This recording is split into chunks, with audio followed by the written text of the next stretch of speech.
The wind off the Atlantic cut through the morning haze, sharp and biting, as a nondescript silver sedan rolled to a slow stop at the main gate of Naval Support Base Sentinel Harbor.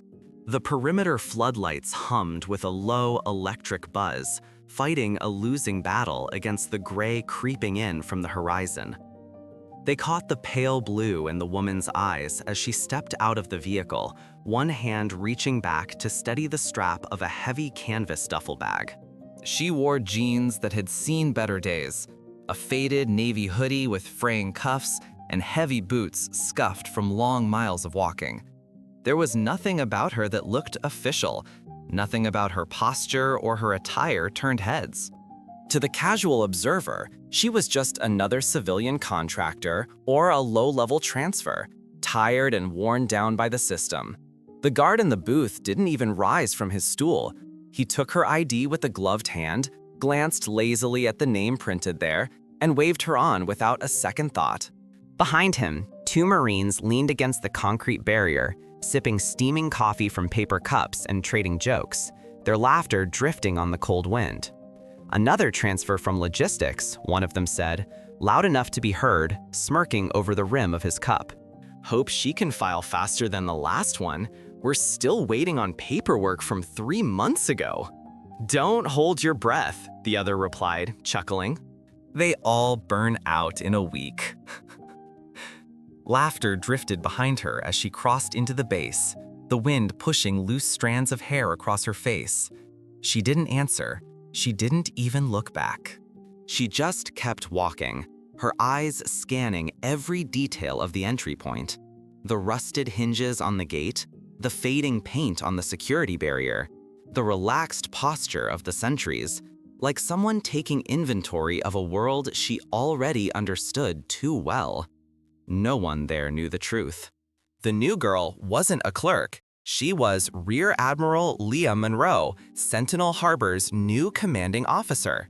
Before we begin, make sure to subscribe to Military Stories so you never miss these true tales of courage, and tell us in the comments where you are watching from today. Leah Monroe had worn a uniform for more than half her life.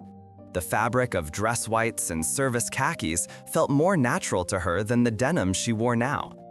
But that morning, she stepped into Sentinel Harbor looking like any tired traveler. Her single duffel bag held less than a quarter of what she had been awarded over the years.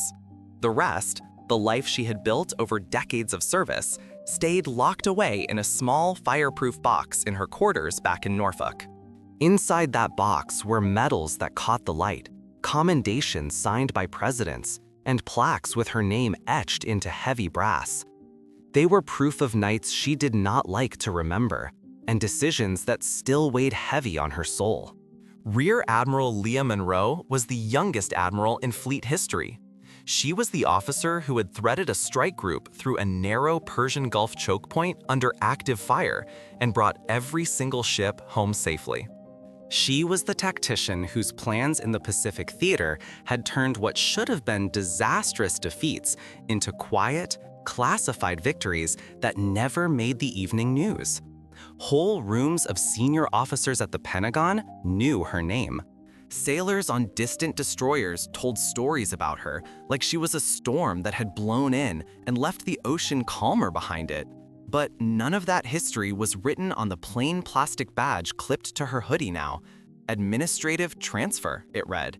She had chosen those words herself. The sedan that dropped her off disappeared down the main road, taillights fading into the mist. Leah walked alone along the sidewalk that hugged the chain-link fence. The sea wind carried the faint, rhythmic clang of metal from the shipyard and the smell of ozone and salt. She passed a group of junior sailors clustered around a smoking area. One glanced up, saw no uniform, saw no rank, and looked right through her. Good, she thought, her grip tightening slightly on her bag. That is exactly what I need. I need to see the truth, not the polish. The headquarters building rose ahead of her, square and gray, a brutalist block of concrete with glass doors that did not quite shine. Inside, the lobby buzzed with the chaotic energy of phones ringing unanswered, printers churning, and the low, headache-inducing hum of fluorescent lights. A television in the corner played an old training video on a loop. No one was watching it. She approached the reception desk and slid her orders forward. The petty officer behind the computer did not look older than 20. His name tag read Harris. He had dark circles under his eyes, a half-drunk energy drink by his elbow, and a stack of forms that looked like they had been gathering dust since last month. "Ma'am?" he asked, his voice flat, fingers still tapping rhythmically at his keyboard. "Transfer from Norfolk?" Leah said softly, modulating her voice to sound uncertain. "Administrative support. Reporting as ordered." "Right," he muttered, eyes glued to his screen. Right. 1 second. He finally stopped typing and skimmed the orders, his eyes flicking over her name without stopping. The Admiral line, the top-secret classification codes, the routing path through higher headquarters, all of it had been scrubbed into something simpler before she left. A few trusted hands in DC had helped with that. What remained looked like a routine, permanent change of station for a mid-grade officer nobody knew and nobody cared about. Harris clicked through a few screens, sighed, then picked up the phone. "Yeah, Rain's office. Got your new transfer down here," he said into the receiver. "Yeah, admin track. Badge is processed. You want me to send her up now? Cool." He hung up, slid a temporary base access card across the laminate counter, and jerked his chin toward the hallway. 3rd floor, office of Lieutenant Colonel David Rains. End of the corridor, door on the right. "He'll get you situated." "Thank you," Leah said. He gave a distracted nod and was already answering another ringing line as she turned away. The elevator creaked its way upward, vibrating with age. Leah watched her reflection in the dull metal doors. No insignia. No stars on her shoulders. Just the quiet face of a woman in her late 30s who had spent too many nights in command centers, lit by red emergency bulbs, listening to radios go silent and waiting to see which voice would not come back. More than once, she had thought those experiences were the only real weight she carried. The stars that came later had just made it harder to forget. The elevator doors slid open on the 3rd floor. A long hallway stretched ahead, lined with beige doors and corkboards covered in outdated flyers. One poster announced a family fun run that had been postponed 3 times. Another pushed a resilience program that no one had bothered to remove after the dates passed. The floor was scuffed, the air stale. She knocked lightly on the last door. "Come in," a voice called, flat and busy. Lieutenant Colonel David Rains sat behind a desk that looked like it was slowly drowning under paper. Stacks of files leaned precariously toward his elbows. A half-empty mug of coffee cooled near his right hand. The skin under his eyes was as tired as Harris's downstairs, but his posture was straight, his uniform neat, his ribbons aligned without a hair of crookedness. He was a man holding on to discipline by his fingernails. He did not look up immediately. He finished signing the form in front of him, stamped it with a heavy thud, and then finally glanced at her. "You the transfer?" he asked. "Yes, sir," Leah replied. "Administrative support." "Reporting as ordered." He skimmed the one-page version of her orders, nodded once, and reached for another folder. "Monroe," he said aloud, more to the paper than to her. "All right, Monroe, welcome to Sentinel Harbor. You'll be working in the logistics office. They need bodies more than I do. Major Holloway will be your immediate supervisor." "Yes, sir." "You familiar with the new requisition system?" he asked, still not quite looking at her, his eyes darting to his email inbox. "I have some experience with it," she said. If he noticed anything in her tone, the familiarity, the confidence, he gave no sign. "Good. It is a mess," he muttered, rubbing his temple. "We are months behind on key items. The motor pool is angry, communications is half crippled, and hire is on my neck about readiness metrics. You can start by not quitting in the first month. Holloway is sharp, but she is running on fumes. She does not need another person who folds when the forms pile up. Leah let a faint, almost invisible smile touch her lips. I do not quit easily, sir. This time, he looked directly at her. For half a second, something like curiosity flickered in his eyes. It passed as the phone on his desk began to ring. Logistics is down the hall, room 23, he said, reaching for the receiver. Report to Major Grace Holloway. She will show you the rest. She gave a crisp nod. It was not the sharp, practiced Admiral nod she had used in war rooms. It was smaller, more anonymous, just enough to fit the role she had chosen. The logistics office door stood open, voices leaking into the hallway. Leah paused just outside, listening. Telling you, if we do not get those rotor assemblies this week, Cole is going to light this place on fire, someone said. He can get in line, another voice replied, sounding exhausted.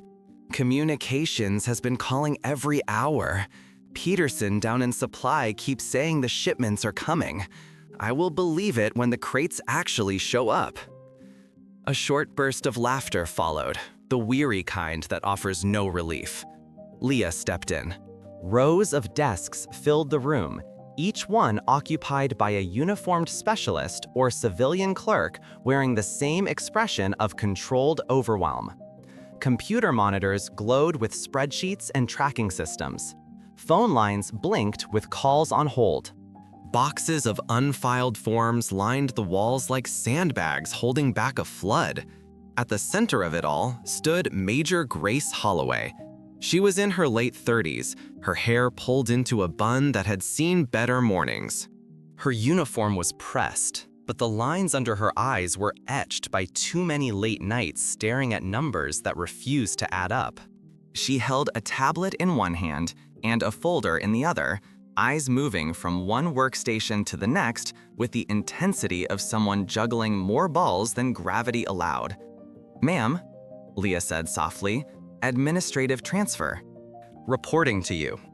Holloway turned, scanned the orders Rains had sent, and exhaled a long breath. All right, Monroe, she said. We are glad to have you.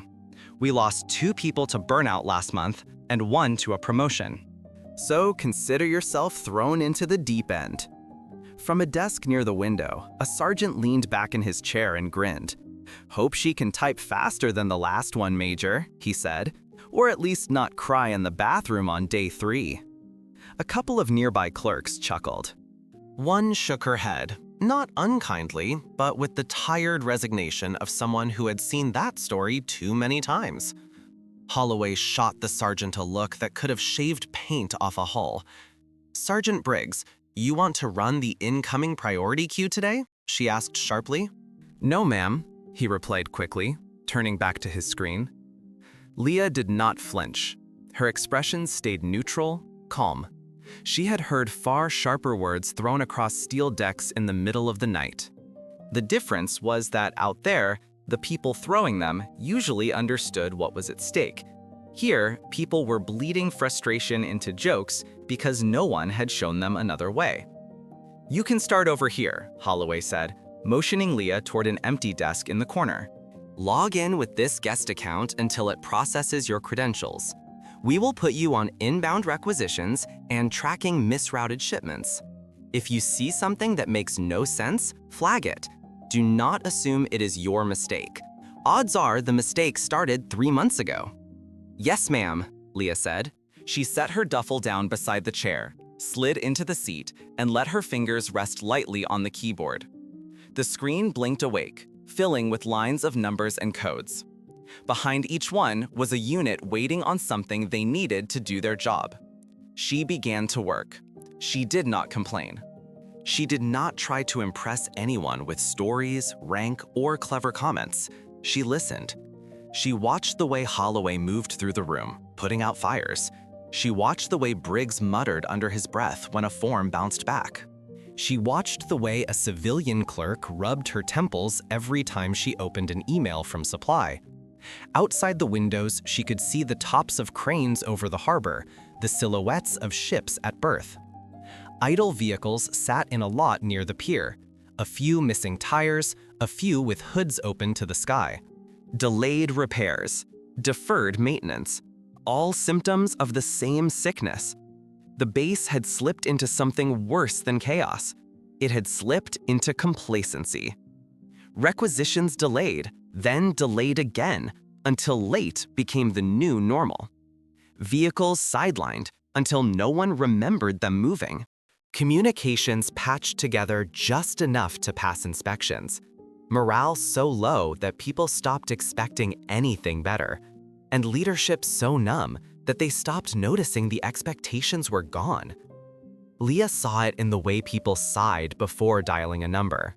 In the way they joked about the system, like it was a weather pattern they could not change. In the way no one looked at the posters on the wall that talked about excellence and readiness. She had seen combat, loss, and the weight of real command. She had watched young faces disappear from the watch bill after one bad night at sea. She had signaled ships into danger and prayed her calculations were right. She carried those ghosts quietly, the way she carried everything else here. No one saw any of that. To them, she was a new girl at a cluttered desk, another pair of hands thrown at a problem too big for anyone to name out loud. Leah preferred it that way for now. Quiet dignity suited her better than ceremony. Hidden authority gave her something brass on her collar never could. From this vantage point, she could see the cracks exactly as they were. And if she could see them clearly enough, she could decide where to start breaking the old habits before they broke the people who still cared. By the end of Leah's first week, Sentinel Harbor had shown its teeth in a way no war zone ever had. It was not loud, it was not dramatic. It was the slow, suffocating grind of a place that had forgotten how to succeed. It started in a cramped conference room with bad coffee and worse air.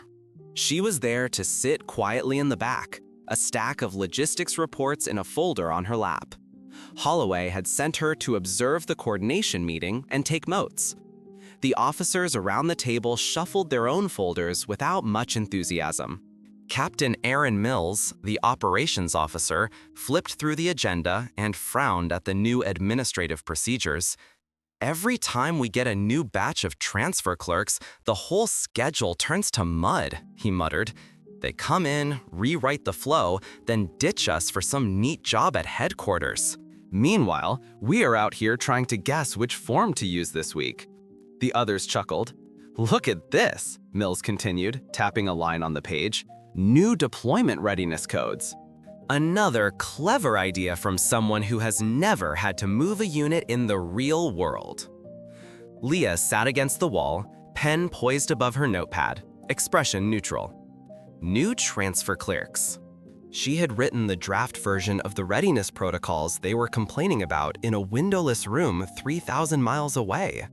She had argued for simpler language, clearer priorities, fewer signatures. What had come out the other end, once committees and edits and compromises finished with it, was heavier than she liked, but still better than what they had before, on paper. In this room, the words lived a different life. It was easier for them to mock a faceless author than to ask why no one at their level had been in the room when the system was redesigned. Leah's gaze drifted from face to face, tired, cynical. Not malicious, not lazy, just convinced that nothing they said would change anything above their pay grade. She wrote down what they complained about, not to defend herself later, but to see where the reality on the ground did not match the assumptions she and others had made at the top. The reality hit her again at the motor pool. Holloway had handed her a stack of requisition slips to get signed off in person. One, flagged 3 times in red, was for parts that would put 3 critical vehicles back on the road. Take these down to the motor pool and see if you can get someone to stamp them, Holloway had said. If anyone gives you trouble, smile and wait them out. The motor pool smelled like oil, hot rubber, and old exhaust fumes. Rows of vehicles lined the bay. Some were elevated on lifts, others pulled apart with their components laid out like organs on metal trays. Staff Sergeant Riley Cole stood in the middle of it all, clipboard in one hand, grease streaked down his forearm. He barked instructions to his team with clipped efficiency. Leah waited until he finished chewing out a private for using the wrong torque setting before she stepped forward. "Staff Sergeant Cole?" she asked. He glanced down at her badge, then at the forms in her hand. "Let me guess," he said. "More promises from logistics that the parts are definitely, absolutely coming this time?" "Requisitions to confirm," Leah replied calmly. "If we get these signed today, we can move them up the chain faster." He took the forms, scanned the numbers, and snorted. "I am not signing off on this. You clerks have no idea what it means when these vehicles sit. You want me to certify that we are good with parts we do not have, so somebody up there can check a box and call it done?" He pushed the clipboard back at her. "You look new. Here is a tip. Do not touch fleet vehicles with your paperwork unless you understand what happens when they do not move. Rookies should not be the ones closing out these requests." There were a few smirks from nearby mechanics. Leah did not let her expression change. "I understand the concern, Staff Sergeant," she said, her voice steady. "I am not asking you to certify anything untrue. I am asking what you need on paper so we can stop pretending the parts are somewhere they are not." For a moment, his eyes narrowed, as if he was trying to decide whether she was another obstacle or something else. "We need accurate status on back orders, not optimistic estimates," he said finally. "We need someone to stop letting supply mark things as in transit for 4 weeks. And we need leadership to understand that a vehicle sitting dead on the lot is not just a number, it is a mission that will not launch." She nodded slowly. "All right," she said. "Then let us start there," he grumbled, but took the forms again, this time making careful notes in the margins, refusing to let anything slide for the sake of convenience.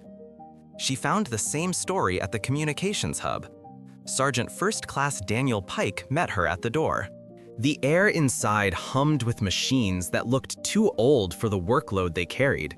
Cables snaked along the walls like vines, some labeled, some not.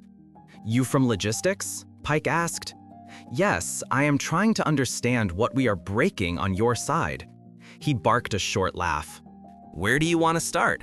Half of our primary relay gear is past recommended replacement. The backup racks are cannibalized from older systems. We are running at maybe 60% of what we should be able to do."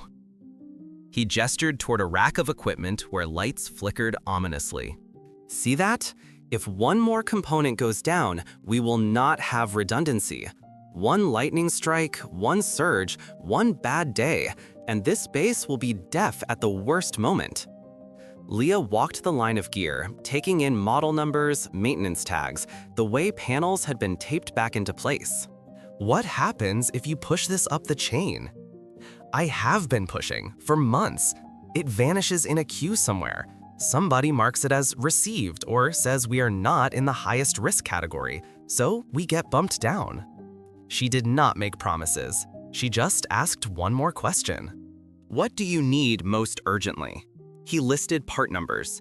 She wrote them down, not as a logistics clerk covering her own checklist, but as someone quietly assembling a picture of where one base might fail the moment the seas turned rough. Rumors began to spread slowly that the new girl in logistics did not roll her eyes at complaints, that she knew what questions to ask, that she stayed late and listened long after she could have gone home. In the early days, when she walked into a room, the first reaction had been laughter and gossip. Later, people watched her with a faint, puzzled curiosity. How did she know that particular procedure from a shipboard system in the Pacific? Why did she seem to understand both the high-level diagrams and the smallest wrench turning in the bay? One evening, as the office emptied, Leah sat in the corner finishing a data check. Her sleeve caught on the desk edge as she reached for a pen, sliding up her forearm just far enough for the ink beneath to show. A trident, faded and simple, the outline of the old Pacific Fleet Command Group. No color, no flourish, just the quiet mark of someone who had earned it decades ago. The logistics tech beside her, Petty Officer Moore, caught the glimpse and froze. "Ma'am, where'd you get that?" Leah glanced down, then tugged her sleeve back over it. "Old mistake," she said lightly.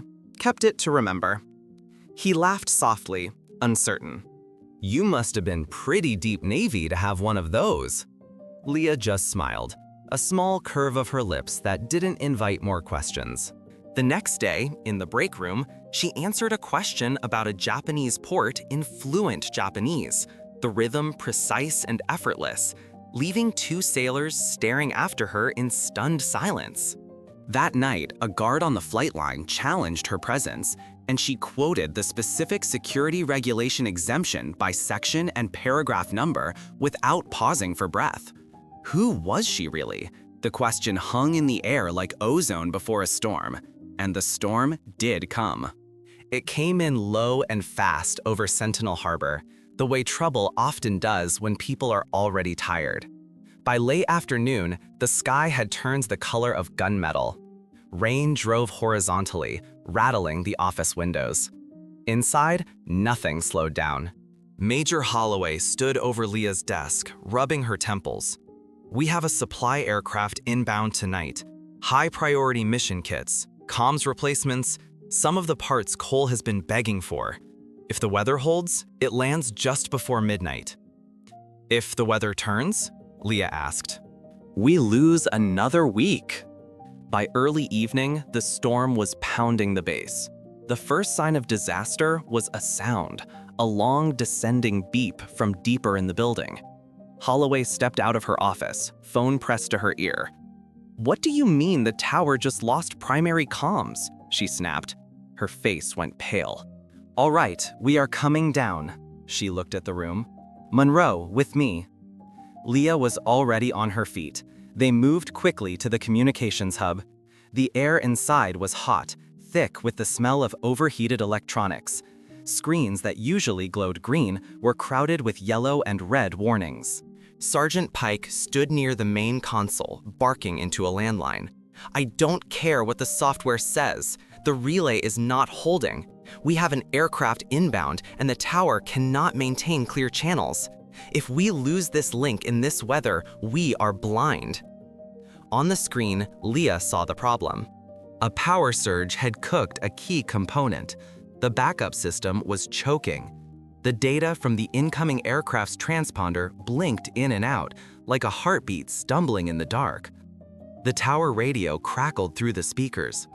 "Sentinel Harbor Tower, this is cargo flight, reading you broken." Severe turbulence, fuel margins tightening. Panic began to rise in the room.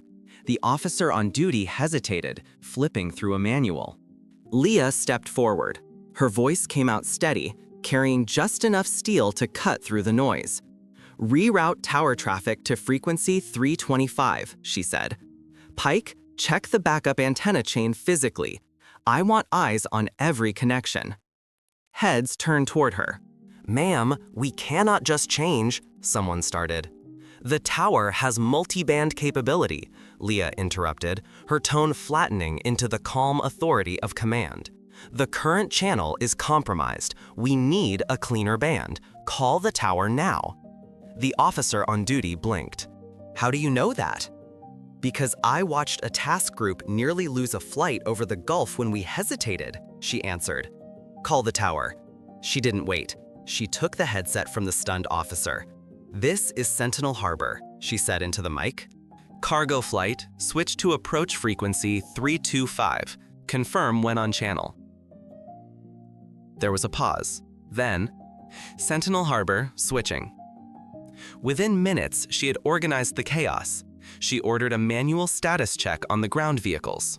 She called Staff Sergeant Cole personally to get a portable generator hooked up to the building to bypass the fluctuating grid. She stood over the console, directing the flow of information like a conductor leading an orchestra through a crescendo. When the tower finally reported, "Cargo flight has landed, runway clear," a breath went out of the room all at once. Holloway stared at Leah. "Monroe, where did you learn to do all that?" Leah shrugged very slightly, handing back the headset. "We had worse in the Gulf, ma'am." Different frequency, same storm. The next morning broke clean and bright. On the parade field, the entire base stood in formation. Word had spread like wildfire overnight. The mysterious transfer clerk who had taken charge during the outage had vanished. In her place was a rumor. A new commander was arriving from Washington. The master of ceremonies stepped up. "Attention on deck. Prepare for the arrival of the incoming commanding officer." And then, from the side of the field, a figure stepped into the sunlight. She wore full dress whites. The light caught the gold braid, the heavy rack of ribbons, and the bright, undeniable stars on her shoulders. Major Grace Holloway gasped. "Oh my God!" Staff Sergeant Cole, standing with his maintenance crews, froze. The woman who had filed forms, walked the docks, and fixed systems was walking toward the podium. "Ladies and gentlemen," the announcer's voice boomed, "Rear Admiral Leah Monroe, assuming command of Naval Support Base Sentinel Harbor." Silence fell. Absolute, heavy silence. Leah stepped to the microphone. She looked out at them, the faces she knew. She saw the guard, the clerks, the officers who had mocked the protocols. "I spent my first week here as a transfer clerk," she began, her voice calm and amplified across the field. "I wanted to see this base the way you see it. I saw frustration. I saw broken systems, but I also saw people who still paired." She paused. "Major Holloway, step forward." Holloway marched up, stunned. "This officer held this command together when the systems broke," Leah said. "She will be leading the Logistics Reform Task Force." Next, she called Riley Cole. "When the storm hit, this man didn't wait for orders. He acted. He will oversee our base-wide maintenance optimization." Finally, Daniel Pike. Sergeant Pike kept the lines alive. He refused to accept that good enough was good enough. She turned back to the formation. "These three didn't wait for permission to do the right thing. From this day on, neither will we. We fix problems before they become excuses." The salute that followed rippled through the ranks like a shockwave. It wasn't just ceremonial. It was the sound of respect returning to a place that had lost it. 6 months later, Sentinel Harbor was unrecognizable. The warehouses ran like clockwork. The corrupt supply officer had been court-martialed after Leah's personal audit exposed his theft. Morale soared. Admiral Monroe never mentioned her undercover week again. She didn't need to. She led with quiet strength, proving that real power isn't in medals or stripes. It's in knowing the truth before anyone hides it. If you enjoyed this story, please subscribe to Military Stories for more. These true tales keep the courage alive for generations to come. And in the comments, tell us where you are watching from and who is the quiet leader you'll never forget.